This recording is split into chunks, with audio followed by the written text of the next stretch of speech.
政府推出的新青安厝贷款，去年8月份推动了后，即马是互房地产的起草变好。中央银行即马对外宣布第6届的房市信用管制，要调降6都，也有新竹县市这8个所在买第2户贷款的趴数，会对即马的7成降到6成，而且对今仔日开始实施。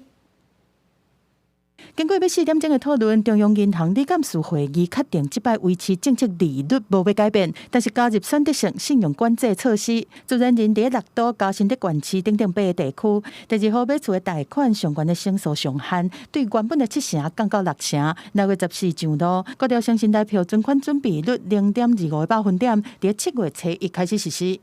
去年上半年哦，我最低点5.3，一直不动的贷款年增率，你看上升到7.6，哦那个是从4.7上升到9.1。第2户我们觉得这个7成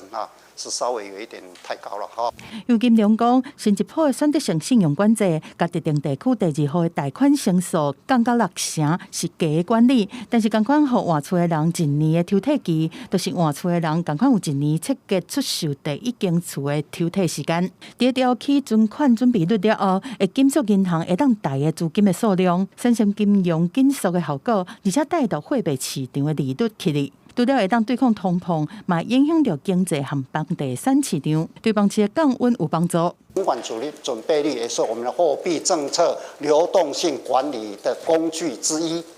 所以既然你就是说你已经调升了，你也不能说你没有紧缩了。我的存款准备率提升的时候呢，基本上我对通膨呢。 也会有抑制。尤金良承认，新青安实施以来，确实移转动数提悬。不过，这是财政部嘛是行政院的决策，央行未出手去管新青安。督促公股银行针对贷后的这个管理，落实新青安的这个贷款，协助那个没有自有房屋的年轻人或者是家庭来购买房屋的这个政策的目标，我们不会